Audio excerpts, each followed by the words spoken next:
Bismillahirrahmanirrahim. Assalamualaikum warahmatullahi wabarakatuh. Halo teman-teman semuanya, perkenalkan nama saya Mutia Akmalia, mahasiswi semester 5 Program Studi Pendidikan Islam Anak Usia Dini. Pada kesempatan kali ini saya akan menyampaikan sedikit materi dari mata kuliah Manajemen Pendidikan dengan subtema atau judul Manajemen SDM Sumber Daya Manusia, Pendidik dan Tenaga Kependidikan di RA.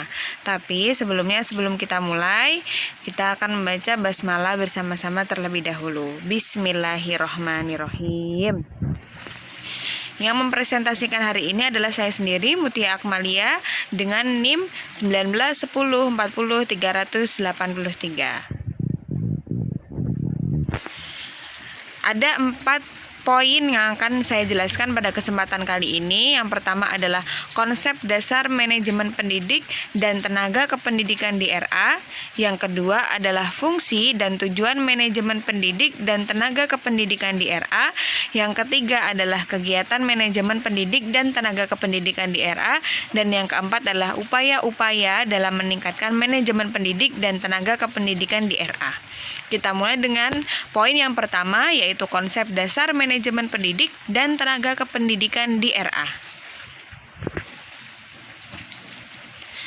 Poin pertama, konsep dasar manajemen pendidik dan tenaga kependidikan di RA. Sebelum masuk pada konsep dasar manajemen pendidik dan tenaga kependidikan di RA, kita akan membahas pengertian dari konsep dasar manajemen, tenaga pendidik, dan tenaga kependidikan terlebih dahulu. Nah, yang pertama kita akan memahami pengertian dari manajemen. Manajemen adalah sebuah proses yang mencapai tujuan organisasi dengan cara bekerja sama dalam melaksanakan fungsi perencanaan atau planning, pengorganisasian atau organizing, penyusunan atau staffing, pengarahan dan kepemimpinan atau leading, pengawasan atau controlling, serta pendayagunaan sumber daya yang dimiliki oleh suatu organisasi. Itu adalah pengertian dari manajemen. Kita lanjut. Selanjutnya adalah tenaga pendidik. Tenaga pendidik adalah tenaga kependidikan yang berpartisipasi dalam penyelenggaraan pendidikan dengan tugas sebagai pendidik yang mendidik, yang mengarahkan, yang membimbing, dan mengevaluasi anak didiknya agar mencapai tujuan yang diinginkan.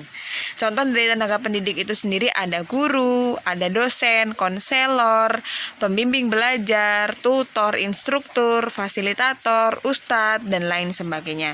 Itu tadi adalah pengertian dari tenaga pendidik. Kita lanjut.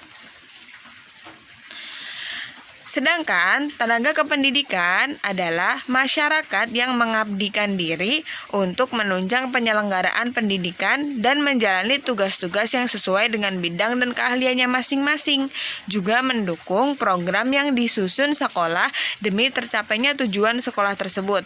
Nah, beberapa contoh dari tenaga kependidikan itu sendiri adalah pertama kepala sekolah, lalu rektor, direktur, staf tata usaha, ada laboran, ada pustakawan, pelatih ekstrakurikuler, lalu ada penjaga sekolah, petugas kebersihan, dan lain sebagainya. Kita lanjut. Nah, ini dari kesimpulan yang dapat kita ambil dari pengertian manajemen pendidik dan tenaga kependidikan beserta konsepnya. Manajemen pendidik dan tenaga kependidikan adalah sebuah proses untuk mencapai tujuan pendidikan melalui perencanaan atau planning, pengorganisasian atau organizing, penyusunan personalia atau staffing, pengarahan dan kepemimpinan atau leading, pengawasan atau controlling, serta pendayagunaan tenaga pendidik dan tenaga kependidikan dalam rangka menunjang penyelenggaraan pendidikan. Kita lanjut ke poin nomor 2. Nah, poin nomor 2 sendiri adalah fungsi dan tujuan manajemen pendidik dan tenaga kependidikan di RA. Fungsi dan tujuan manajemen tenaga pendidik dan tenaga kependidikan di RA adalah mengarahkan sumber daya manusia yang ada untuk membangun pendidikan yang bermutu serta mencetak SDM yang produktif, kreatif, serta berprestasi.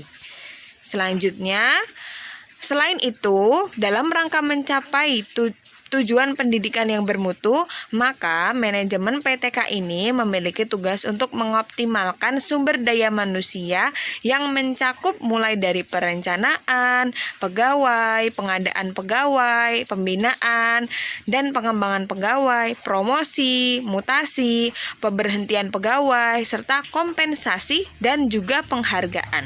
Itu tadi fungsi dan tujuan dari manajemen tenaga pendidik dan tenaga kependidikan di RA. Kita lanjut ke poin ketiga. Nah, poin ketiga adalah kegiatan manajemen pendidik dan tenaga kependidikan di RA. Nah, kegiatannya tuh apa aja sih? Yang pertama ada perencanaan. Perencanaan manajemen tenaga pendidik dan kependidikan adalah pengembangan dan strategi, juga penyusunan tenaga pendidik dan kependidikan sumber daya manusia yang komprehensif guna memenuhi kebutuhan organisasi di masa depan. Lalu selanjutnya ada seleksi. Seleksi didefinisikan sebagai suatu proses pengambilan keputusan di mana individu dipilih untuk mengisi suatu jabatan sesuai dengan passion yang ia miliki. Lanjut. Nah, dalam proses seleksi itu ada 3 tahapan. Yang pertama ada praseleksi, ada seleksi, dan juga ada pasca seleksi. Lanjut, ada manajemen kinerja, yaitu proses ini meliputi kegiatan membangun harapan yang jelas serta pemahaman mengenai pekerjaan yang akan dilakukan. Yang keempat adalah pemberian kompensasi, adalah balas jasa agar tujuan tercapai dan memberikan kepuasan bagi semua pihak. Nah, yang terakhir adalah pengembangan karir. Pengembangan karir ini adalah suatu kondisi yang menunjukkan adanya peningkatan status seseorang dalam suatu organisasi atau lembaga. Itu tadi adalah kegiatan manajemen pendidik dan tenaga kependidikan di RA. Ada 6. Yang pertama ada perencanaan, ada seleksi 3 tahap, ada manajemen kinerja, ada pemberian kompensasi, dan yang terakhir ada pengembangan karir. Lalu poin yang terakhir adalah upaya-upaya dalam meningkatkan manajemen pendidik dan tenaga kependidikan di RA. Nah, upaya apa aja sih yang dapat meningkatkan manajemen pendidik dan tenaga kependidikan di RA itu? Nah, yang pertama adalah melakukan pengelolaan sumber daya manusia seperti di PAUD, memperhatikan aspek-aspek dalam pengelolaannya. Pengelolaan yang ditanamkan harus mempunyai prinsip moral yang baik, yaitu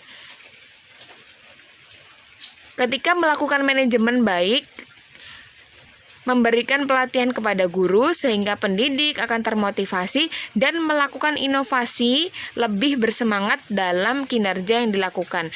Jadi ketika kita memberikan pelatihan kepada guru, nanti guru itu kebanyakan akan termotivasi dan melakukan inovasi dan akan jadi lebih semangat lagi dalam kinerja yang ia lakukan. Selanjutnya, nah, sehingga para pendidik tidak merasa terbebani dalam melakukan tanggung jawab yang telah diamanahkan kepadanya.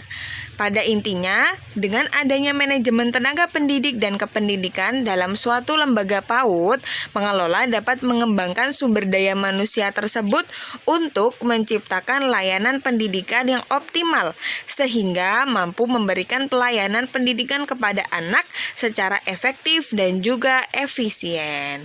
Seperti itu. Ini beberapa daftar pustaka yang saya sertakan dalam PPT tadi. Nah, itu tadi adalah 4 poin yang sudah kita bahas tentang manajemen tenaga pendidik dan tenaga kependidikan di RA. Manajemen SDM ya, teman-teman.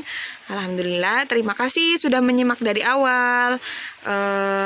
Kalau ada salah kata mohon dimaafkan. Wabillahi taufiq wal hidayah waridho wal inayah. Wassalamualaikum warahmatullahi wabarakatuh.